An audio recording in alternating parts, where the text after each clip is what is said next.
Ons begin vanmôre ons erediens met 'n toetrede lied, met 'n vonklied, miskien nog. Vonk 18, en ons sing daarvan die eerste, derde en vierde vers. Bereiding van Psalm 42, 41. En dis ook ons ankering om in die teenwoordigheid en in die nabijheid van die Here ook te wees. Ons doen dit staande, dan bly ons staan vir die uitspreek van die voete met die seën, waarna Frans van ons die lofsang van die Here, die wil van God en die geloofsbelijdenis ons sal voor. Vonk 18, vers 1 en 4.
Psalm 48 word God geloof as groot en lofwaardig.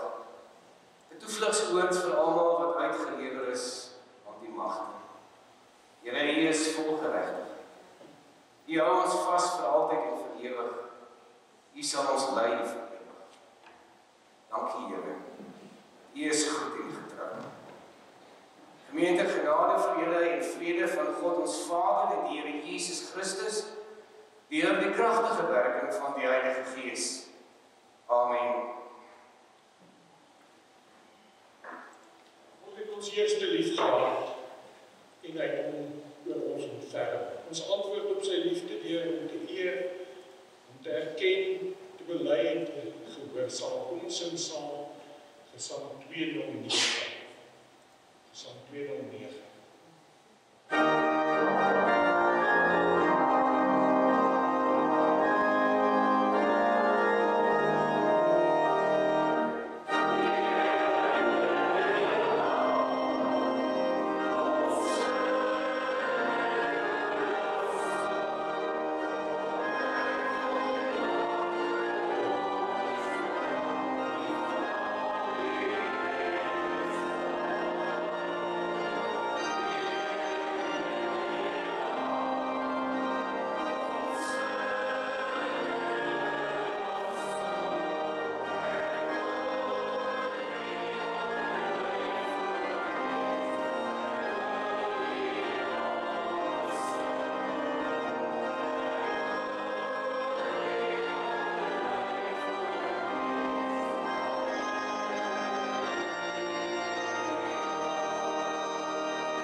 ons hoor weer die wil van die Here. God se woord wys ons die weg van die lewe en maak duidelik hoe ons behoort op te tree. So lees ons in Romeine 12. Julle liefde moet opreg wees. Verafskiet die kwaad, hou vas aan die goeie. Julle moet mekaar lief hê met innige broederliefde. Wees gretig om aan mekaar respek te toon, nie traag wees om julle toewyde te doen. Bly geesdriftig, hou vol om die Here te dien. Verbly julle in die hoop. Wees geduldig wanneer julle swaar kry, volhard in gebed. Betoon meelewing met die behoeftes van die heiliges. Lê julle toe op gasvrye. Seën julle vervolgers. Ja, seën hulle. Moet hulle nie vervloek nie. Wees bly saam met diegene wat bly is en treur saam met diegene wat treur. Wees eengesind onder mekaar. Nie hoogmoedig wees nie, maar skaar julle by die nederiges. Moenie wys wees in julle eie oë nie. Moet niemand kwaad met kwaad vergeld nie, maar rig julle gedagtes op dit wat vir alle mense goed is. As dit moontlik is, sover dit van julle afhang, leef in vrede met alle mense. Geliefdes, moet julle self nie wreek nie, maar laat ruimte vir die oordeel. Daar staan in ons geskrywe, aan my kom die wraak toe, ek sal vergeld, sê die Here. Maar as jou vyand honger is, gee hom iets om te eet. En sy dors is, gee hom iets om te drink. Deur dit te doen, stapel jy vurige kole op sy hoof. Moet dat die kwaad jou oorwin nie, maar oorwin die kwaad met die goeie. Ons vind dit in Romeine 12, vers 9 tot 21. Ons gaan nou weer ons sonde bely voor God en verbind ons daaraan om volgens sy opdragte te leef in liefde teenoor hom en ons naaste. Ons hou vas in sy woord, wat ons verseker dat vele sondes bely deur God vergewe en daarvan vrygemaak deur Jesus Christus ons Here. Kom ons sing dan saam Gesang 2:1 oor hierdie vergifnis, strofes 1 en 2.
Ons doen nou saam die geloofsbelijdenis. Ek glo in God die Vader, die Almagtige, die Skepper van die hemel en die aarde, en in Jesus Christus, sy enige gebore Seun ons Here. Het ontvang is van die Heilige Gees, gebore is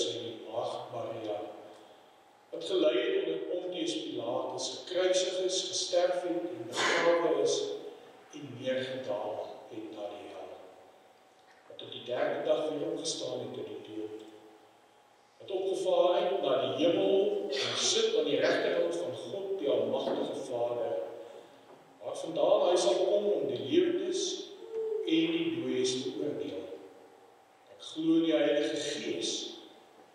Ek glo aan 'n heilige, algemene Christelike kerk, die gemeenskap van die heiliges, die vergewing van sondes, die opstanding van die liggaam en 'n ewige lewe. Amen. Baie dankie Frans. Maar die plekke inneem.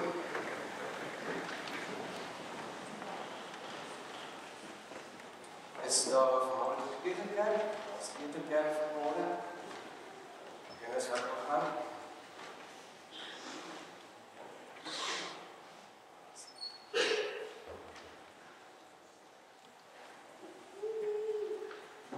Terwijl hulle uitgaan, die van die wat dalk die Bybels gaan gekom het, wat saam bevolk vanmorgen, sal op die skerm ook wees. Dis alles is wat hy daar staan, dis Markus hoofstuk 3, vanaf vers 1 tot en met vers 6. Voordat ons dit saam lees, dis naaste by bladsy 43 van die 2020 vertaling. Wil ek dalk vir die kinders vanmorgen eers iets vra. Jy weet, kinders, veral as hulle nog kleinerig is, laerskool, dan is superheroes ons nog maar iets van dit wat hulle aandag trek en wat hulle belangrik is en hulle assosieer maklik met superheroes. En of dit nou Superman is of Batman is of een van hierdie ouens, iewers is daar 'n assosiasie wat hulle maak met van hierdie karakters. Een soort karakter is Hulk. En Hulk is mos daardie man, as hy nou daardie ander vorm en dit word hom as hierdie groot sterk wese wat nou alles rondom hom verbrys. Maar dit gebeur as daar iets in sy lewe gebeur. Want hy is mos hierdie gewone ouetjie, soos ek en jy. En dan gebeur daar nou 'n klomp goed met hom wat hom nie lekker is, vir hom nie goed is nie. En dan wanneer Hulk kwaad word, dan verander hy in hierdie monster. Alles en almal rondom hom wil verpletter en doodslaan. So my vraag vanmôre, vir as kinders, maar vir almal van ons is, wat gebeur met jou en my wanneer ons kwaad word? En hoe tree ons op wanneer ons kwaad word? Nou wil ek amper sê, ons behoort nie soos Hulk te wees nie. Ons moet ons laat lei deur Jesus. Wat doen Jesus wanneer hy kwaad word? En ons gaan nou 'n gedeelte lees voor wat iets vertoon, iets vertel van toe Jesus kwaad geword. Maar dit gaan nie die gedeelte wees wat jy dalk dink ek gaan lees vanmôre nie. Ek dink die meeste van julle gaan dink aan die geval toe Jesus mos daar die sweep gevleg het en die mense by die tempel uitgejaag het, maar hy was nie bang. Ons gaan vanmôre 'n gedeelte lees. En ons lees dit in Markus, hoofstuk 3, ook in die ander evangelies. Ons lees uit Markus, hoofstuk 3 vanaf vers 1. Kom ons lees dit saam.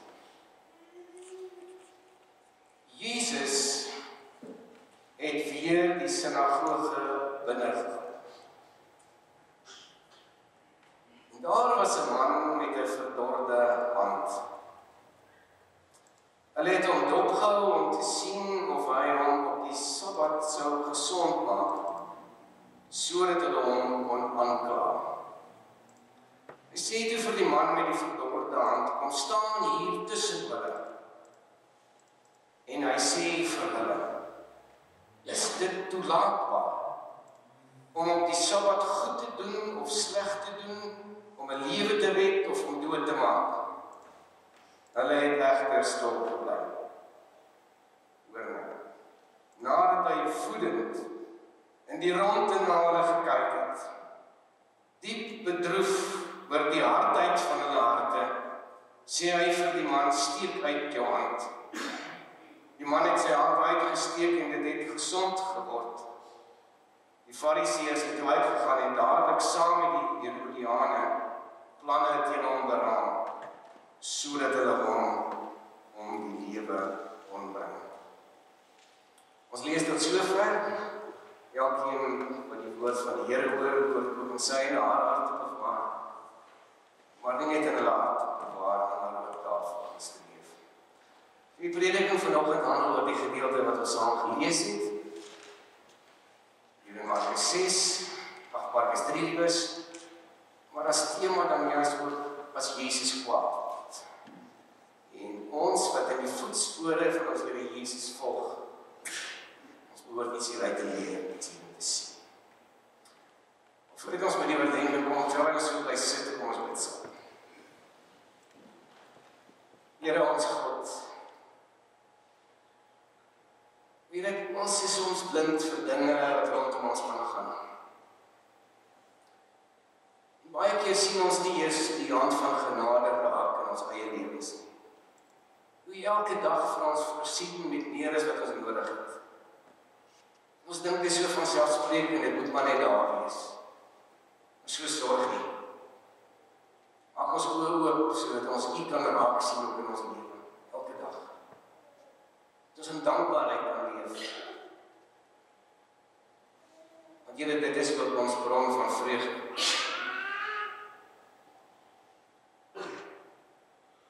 Dis U wat ons help, Here, om die uitdagings van die lewe te kan hanteer. Dis U wat ons help om ons alles rondom ons lewe en nie meer vas en seker is nie. En die lewe op sy kop gaan staan, is dit U wat ons staande hou. Die kere wanneer ons lyding deurgaan, is dit wat ons die krag gee. Daarom wil ons dankie sê. Dankie sê vir die hand in ons lewe. Dankie ook vir die hand in die week wat verby is, want ons kan ook sien wie in die week wat verby is met ons was, elkeen van ons. Klein dingetjies en in groot dinge. Ons dankie ook dat ons kon kennis neem van ons mense wat daar in intensiewe sorgeenheid is, moet dit beter gaan. Vir hulle wat bepaalde mediese prosedures deurgegaan het en wat op die herstelpad is. Dankie ook vir troos wat U vir soveel mense gegee het, wat worstel met soveel moeilikhede, soveel vrae. Dit is so waar wat Paulus vir ons skryf. U laat alles ten goeie meewerk vir diegene wat U liefhet. So bid ons dan ook vanoggend dat U weer die woord ook vir ons sal oopmaak. Dat ons ook bemoedig sal word deur dit wat ons daar gehoor het en ons hieroor gaan dink en nadink. Die voorbeeld van Jesus daar in sy tuisdorp, vooroordele waarmee mense hom beskou het en teenoor hom opgetree het. Hoe hy dit oorkom het. Help ons om so in sy voetspore te kan staan. Net soos sy disippels. So bid ons Here dat U tog ook vir ons sal voorsien. Vir alles wat ons ook nodig het in ons lewe. Ons vra dit alles in die naam van Jesus wat ons Here is. Amen. Liefdes van ons Here Jesus Christus, ons het so gelees hoe Jesus daar op die Sabbatdag, Sabbatsoggend, opgaan na die sinagoge, kerk. En daar in die sinagoge kry hy onder andere 'n klompie ander mense. Kry hy die man met die verdorde hand, ons ook ander mense. En onder andere dan ook die Fariseërs, die skrifgeleerdes en die Herodiane van wie ons gelees het. Maar Jesus gaan na die sinagoge toe, soos wat dit sy gewoonte was. Soos die evangelies lees, dan op soveel plekke dan lees ons, in Jesus se gewoonte gaan hy op die Sabbatdag na die sinagoge. En Jesus het geweet op hierdie stadium alreeds, ook in die Markus Evangelie, dat wanneer hy na die sinagoge gaan hy daar probleme optel, want die Fariseërs wag daar vir hom, want hulle wil hom vang. Hulle wag dat hy iets verkeerd is. En hy het geweet dit wat gaan gebeur wanneer hy na die sinagoge gaan. En dankie tog dat hy gegaan het. En dit laat my so daaraan dink, soveel keer het ek en jy soveel verskonings, maar hoekom ons nie wil kerk toe gaan op 'n Sondag nie, om watter redes ook al. Ek het nog al 'n rede gehad om nie te gaan nie, want die moeilikheid wag vir hom daar. Tog gaan hy. Hoekom gaan hy? Want dit is 'n ontmoetingsgebeur. Dit is 'n stilwordtyd met die Vader. Dit is 'n tyd, 'n plek van aanbidding, waar jy die Here loof, waar jy die Here kan prys. Ja, jy kan dit by die huis op doen en jou motor op doen, maar dit is anders. Dit is 'n plek, 'n tyd en 'n ruimte afgesonder, juist net vir my verhouding, my pad, my oordenking, my alles saam met die Here en my God. Dit is 'n tyd van interaksie met ander gelowiges. Dit is 'n geleentheid om die woord te hoor, dit is 'n geleentheid om die evangelie, die goeie nuus van God se betrokkenheid by mense bekend te maak. Dis hoekom hy gaan. Daar by die sinagoge vind hy onder andere nou hierdie man met die gebrekkige hand, verdorde hand. As 'n mens die ooreenstemmende gedeelte in die Lukas Evangelie lees, dan hoor jy daar dat dit sy regterhand was, wat hierdie probleem gehad het. Nou die Grieks, dis 'n perfekte deelwoord, sê vir ons, dat die hand nie altyd so was. Met ander woorde, vroeër in sy lewe was die hand gesond, kon die hand gebruik, maar iets het gebeur in sy lewe, wat gemaak het dat die hand verlam geraak het en daarom verskrompeld geraak het, en weet mos dan, as jy nie jou spiere van ledemaat kan gebruik het, dan trek dit so in mekaar, dit word so 'n verdorde hand. Dis wat presies met hierdie man gebeur het. Sy hand is vir hom 'n verleentheid. Het is nou nie iets wat jy kan wegsteek. Het is hier aan die buitekant van jou lyf, so almal sien dit raak. Ons weet mos wat gebeur wanneer jy in die straat beweeg, in die dorp beweeg, waar ook al. As iemand een of ander gebrek of 'n probleem het, dan sien jy dit raak. Jy probeer om nie te kyk, maar tog kyk jy. En jy sal vir mekaar sê, jy sien my daai se hand hier. So dit is vir hom 'n verleentheid, dat almal kyk daarvoor. Ek onthou in my jare by die hawe van Richards Bay en die sending daar, het ek 'n paadjie geloop met 'n kaptein, 'n Oekraïense kaptein, en hy het vir my 'n verhaal vertel van wat hom gebeur het in sy lewe, en hoe hy 'n probleem met sy hande gekry het. Sy hande het op die bloei gegaan. Dit is 'n hele lang verhaal daaraan.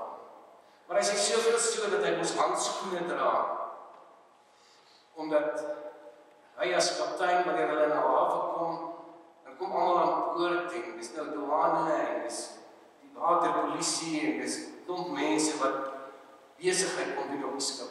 Sien dat hy altyd handskoene gedra en wanneer mense hom dan nou groet, dan trek hy mos gewoonlik jou handskoene uit. Hy kan nie sy handskoene uittrek nie. So dit was vir hom 'n verleentheid.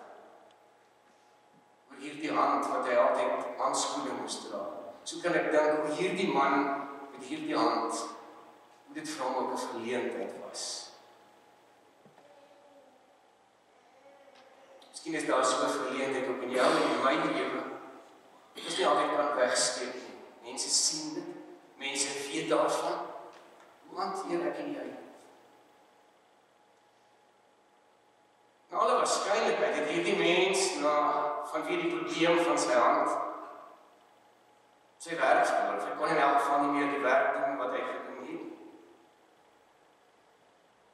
En omdat hy ook nie altyd nou meer kon doen wat ander mense doen nie, want hy dan net een hand gehad, het ook sy selfbeeld aangepas. Dit kan nie op dieselfde gebied met mense dinge saam doen nie. So hoe lyk dit met jou en my? Het ons nog ook so sê, die man ook 'n verleentheid, swak selfbeeld.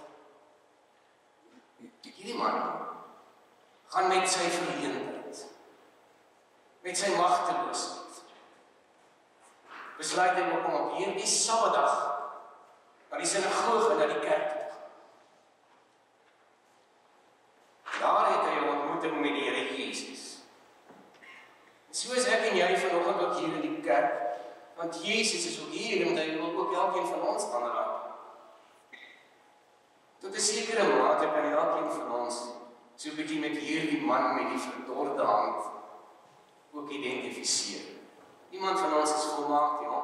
Ons het maar allemaal op die persoonlik, ons het allemaal bepaalde verleenthede. As soveel mooi dinge in ons lewe wat dalk ook al verdor het, wat nie meer daar is nie. Dink maar aan hooflikheid, of takt, of selfbeheersing.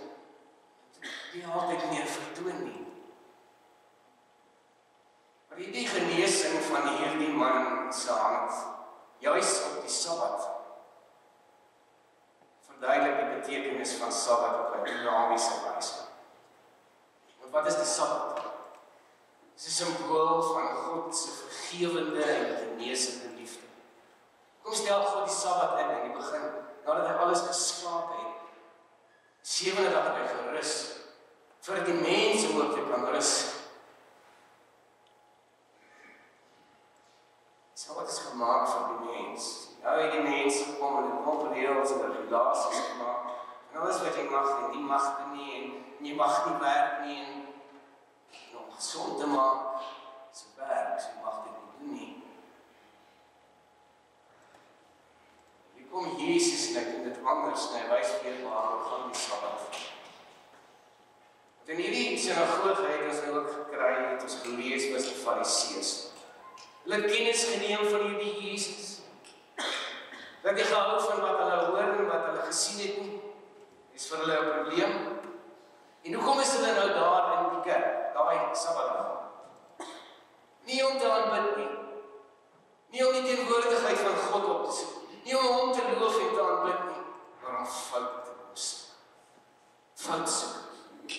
En weet jy, as 'n mens fout soek, gaan jy altyd fout kry. Soos ek net gesê het, ons is almal onvolmaak. Een van ons is volmaak. Ons het almal fout. So as jy fout by iemand gaan soek, gaan jy dit kry. Versie. Hulle wil 'n aanklag hê. En hulle wag nou net om te sien. Wat gaan hy nou op hierdie Sabbat daar in die sinagoge doen met hierdie man? Want dis 'n man in nood. Dis 'n man met 'n gebrek. Dis 'n man met 'n probleem. Gaan hy iets aan hierdie man doen? Gaan hy hom gesond maak? Maar dan kan hulle vat. Ons hulle oorlewering mag dit nie gebeur op 'n Sabbat. Jesus ken hulle gedagtes. Daarom sê hy vir hierdie man met hierdie gebreklike hand, kom staan hier tussen. Ek dink Jesus is nogal skerp as hy dit doen. Want hulle soek 'n aanklag teen Jesus. Nou laat hy die man met die probleem, met die nood tussen hulle staan. Dit laat jou 'n bietjie anders voel oor mense, nood is nie by jou as jy tussen jou is. Maar Jesus ken hulle motiveer, kom hulle daar is. En Jesus besef maar te goed, dat as hy hierdie man sou genees, sou dit sy dood beteken. Dan gaan hulle nou iets teen hom hê, volgens hulle oorlewering. En hy moes besluit. Wat sou jy gedoen het? Wat sou jy gedoen het om iemand te kon help in 'n bepaalde situasie, maar dit gaan vir jou niks goeds inhou as jy hierdie mense help. Doch sou dit verkeerd wees, soos wat ons God leer ken, en soos wat ek en jy ook dink oor wat goed en reg is, as Jesus hom nie sou. En dan vertel Markus vir ons hierdie interessante emosies wat Jesus beleef het. Ons het dit daar gelees in vers 5. Nadat hy woedend in die ronde na hulle gekyk het, diep bedroef oor die hardheid van hulle hart. So hierdie man Fariseërs. En hy kyk na Jesus wat met hierdie Fariseërs praat. En as hy na Jesus kyk, dan sien hy die woede. Jesus is kwaad. Die manier waarop hy vir hom kyk. Maar hy sien ook 'n diepe bedroefdheid. Nou woede, kwaad is soos 'n vuur met kole, wat selfsug en eie waan aan die brand hou. Woede, weet ek en jy, is dikwels onredelik, is wreed, selfvernietigend. Jesus se woede? Jesus se woede is anders as ons. Want ons sien ook in sy geval diepe ontsteltenis hier in sy hart. 'n Hart van liefde. So Jesus is nie woedend en kwaad, ontstel oor iets wat aan hom persoonlik gedoen word nie, maar deur die onreg wat aan ander gedoen word. Uit hierdie goddelike verontwaardiging, nie omdat hy vervolg en beledig, maar wanneer ander mense seer gemaak. Dis dan wanneer hy hierdie verontwaardiging openbaar. So Jesus se woede is nooit in die sondag gerig nie, maar teen die sonde. Die woede wat Jesus openbaar, was net vir 'n oomblik. En toe neem almal iets anders waar by Jesus. 'n Diepe besorgdheid, 'n deernis, 'n jammerte, 'n liefde. Daardie Griekse woord, die deel oor bedroef, verwys na iets wat aanhou, voortdurend. Maar as ons die woord gaan lees wat daar geskryf word oor sy woede, dan is dit 'n kortstondige aksie. So Jesus het teenoor mense wat hom wil doodmaak, hierdie jammerte, hierdie diepe bedroefdheid. Hy ken hulle verkeerde gesindheid. En hy weet dat hierdie verkeerde gesindheid gaan hulle self op die einde vernietig. Daarom is sy hart sien. Dit laat my nog eens dink, hoe koester ek en jy nie dikwels ons woede, ons emosies teenoor mense wat ons dalk te nagekom het. En ons loop daarmee vir lank en broei en word verbitterd hieroor. Hoe lank vat dit ons om die emosie van deernis omgee en oor hulle wat teenoor ons lewe was. Jesus word kwaad oor hulle verhardheid. Hierdie groep mense wat ander se nood misbruik vir hulle eie gewin. En wat wil hulle doen? Hulle wil eintlik vraag, maar hulle wil Jesus bykom. Hulle is so vasgekeer in hulle eie belang. So bedreig deur Jesus. So geheg aan hulle eie reëls. Dat hulle nie meer die mens wat in die moeilikheid is, die mens wat in nood is, en nee, hulle sien net raak hoe hulle Jesus kan bykom. In die Lukas Evangelie dan lees ons het Jesus ook vir hulle vertel, vir hulle gesê, wat gaan jy op 'n Sabbatdag doen? As jou skaap in die sloot geval het, gaan jy ons uithaal? Nou staan hier 'n man eintlik in die sloot geval het, met 'n verdorde hand. Dit is eintlik wat Jesus vir hulle sê, behoort ek hom nie nou gesond nie. Behoort ek hom nie nou te help, moet ek nie hierdie skaap uit die sloot uithaal. Maar hulle antwoord hom nie. Hulle sê niks. Hulle sien nie die kans om Jesus by te kom. Hulle sien nie die mens in sy nood raak nie. En dit maak Jesus kwaad. Hy word kwaad want hy gee om vir hierdie man met die gebreklike hand. Hy word kwaad want hy gee om vir die Fariseërs. En hoe hy kwaad word is verskillend. Aangrypend beskryf Markus dit vir ons doen. Hy het hulle kwaad aangepak. Toe in die rondte vir hulle gegryp. Maar diep bedroef oor hulle verhardheid. Dis nie 'n aggressiewe woede nie. Dis 'n liefdevolle woede, 'n woede wat omgee vir mense vir wie hy wat vir hom kwaad is. Kwaad? Ja, want hy is lief vir hulle. Omdat hy weet, God se wil is soveel beter as dit wat hier in hulle harte is. Voorbeeldjie wat ek gebruik het vanoggend van hierdie superhero, so anders as iemand wat net alles verprys wil, doodslaan en dit vernietig. Jesus tree so anders. As Jesus kwaad word, dan word hy nie bitter nie. Hy beledig nie sy teestanders nie, hy vloek hulle nie, hy boelie hulle nie, hy neem dit nie persoonlik op nie. Hulle wil hom dood. Hy reageer in liefde. Jesus se woede is vol deernis. Kom ons kyk nou. Wat dan van my en jou woede? Ons word tog al kwaad. Nie een van ons wat hier sit en nog nooit kwaad was nie. Ons moet saam met God kyk na ons woede. Eerstens moet ek vra, maar waar kom dit vandaan? Hoekom is ek so kwaad?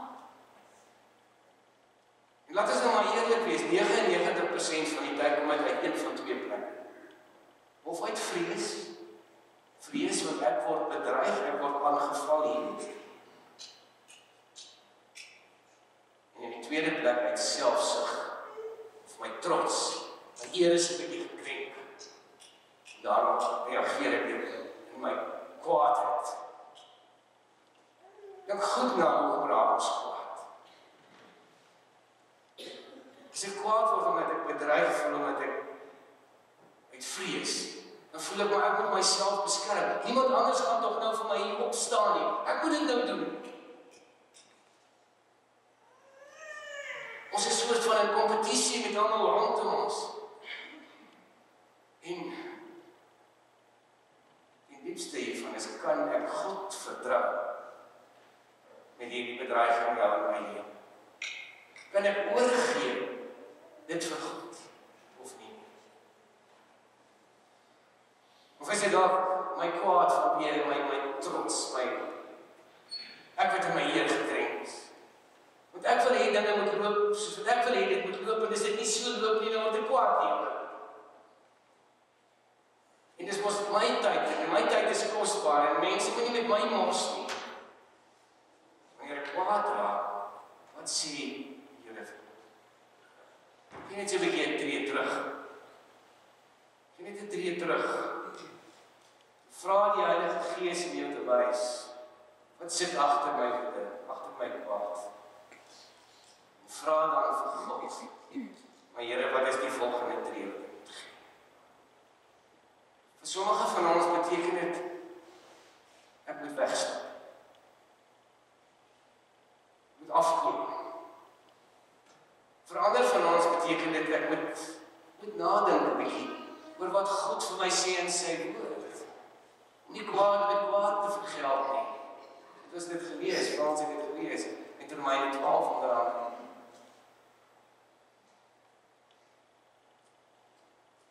Here Jesus wat vir ons gesê het, dat jy moet ek die ander wanddraag. My vyande moet lief hê. Wat beteken dit in my situasie? En dan verander vir ons sal dit beteken dat ek nou door die geveg sal toetree. Gaan nie stilstype hê nie. En ek gaan ook nie met minagting die goed maar net los nie. Maar ek gaan die probleem aanspreek. Dis daar. Daar kom ons by die volgende tree. As ek so my kwaad, my woede voor God ondersoek, maak seker waar dit vandaan kom. Wat is die wortel daarvan? Dan kan ek myself oorgee. Toelaat, soms, dat God ook deur my kwaad word. Soos Jesus verontwaardig is. Ons lees in die Evangelies dat Jesus by tye verontwaardig was.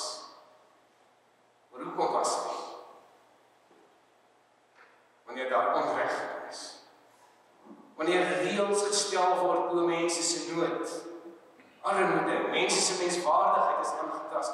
Dit raak my. Magsmisbruik. Maar so baie dinge in ons land, dalk in jou en my lewe, in die wêreld, waaroor ons verantwoordig behoort te wees. Oor aan dinge soos kindermishandeling, geweld teen vroue of geweld teen mense in ons geval. Korrupsie, moord, diefstal. Dis goed waaroor ons behoort verantwoordig te wees. So wat behoort ons te doen?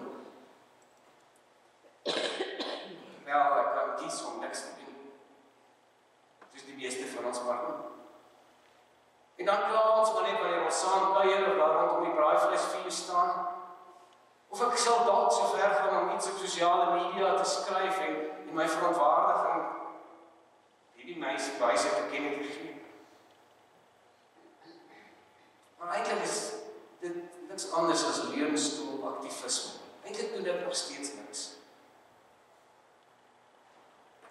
Wat ek wel kan doen, is om te bid in die eerste plek.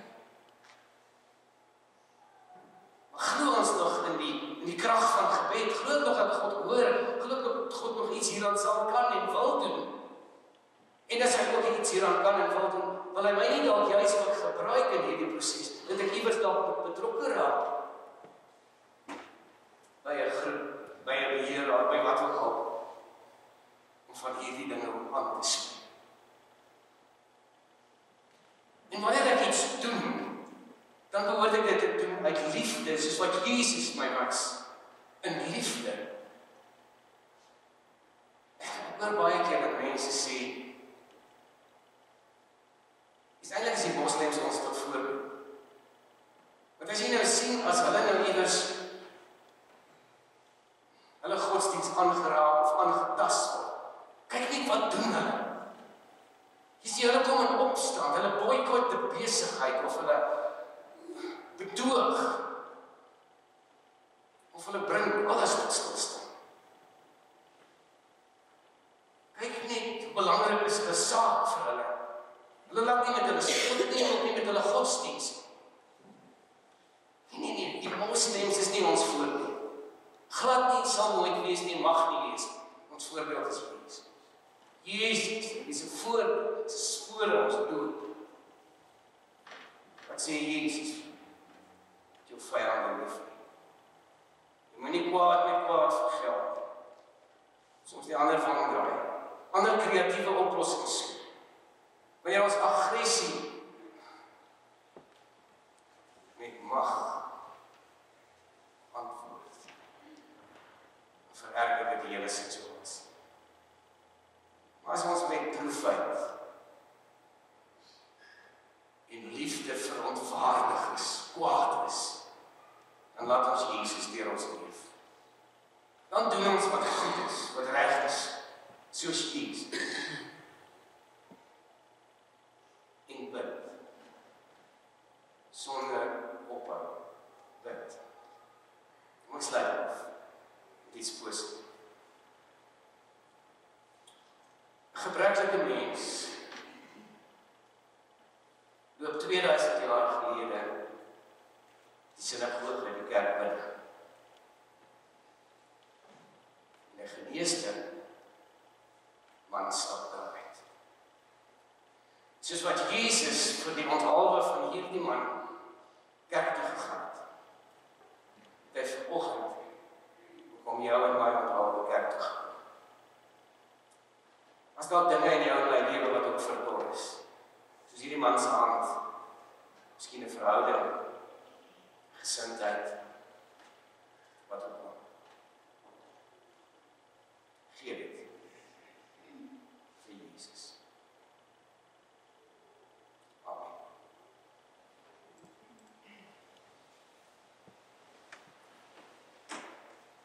Here ons God, alwyse God en Vader. Here, in U hande gee ons lewe vandag. Ons moet erken, Here, soms is ons arrogant. Ons is arrogant dat ons dink ons weet wat is die beste vir ons. Vanoggend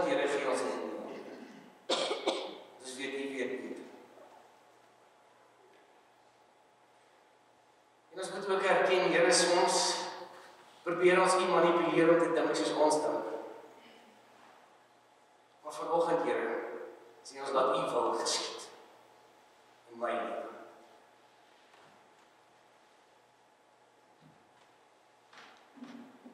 Ons bely, Here, dat ons soms dink dat wat ons sê en wat ons dink meer belangriker is as enigiemand anders. Here, by U ons met die Heilige Gees. So bely ons dat ons soms aanvaar dat dit wat ons persepsie van die waarheid is, alleen die waarheid is. Maar Here, U is die waarheid. Spreek U, Here, lei U.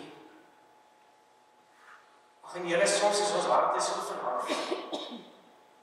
Maak ons ontvanklik vir U leiding, vir U woorde. Wat U Gees, Here, waar ons lei. So gee ons vandag ons lewens aan U. Onvoorwaardelik. Amen. Kom ons sing ten slotte volklied van 156. Nou, ons het nog nie voorheen gesing nie. Ek gaan eerst vra, ons het vir ons een keer weer te speel. André lette net op as hy ons idee speel, as hy by die refrein kom, ek het net ook die woorde geskryf. As ons by die refrein kom, hy sê in hulle gemeente doen hulle dit so, daar sien jy nou by die refrein, ja, ek weet, en dan is daar 'n antwoord deel, ja, ek weet. So by hulle sing die vrouwig in het eerste deel, ja, ek weet, en dan antwoord die mans, ja, ek weet. So kom ons doen dit ook so. Kom ons luister net na die lied, en dan sing ons saam.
Julle is die liggaam van Christus.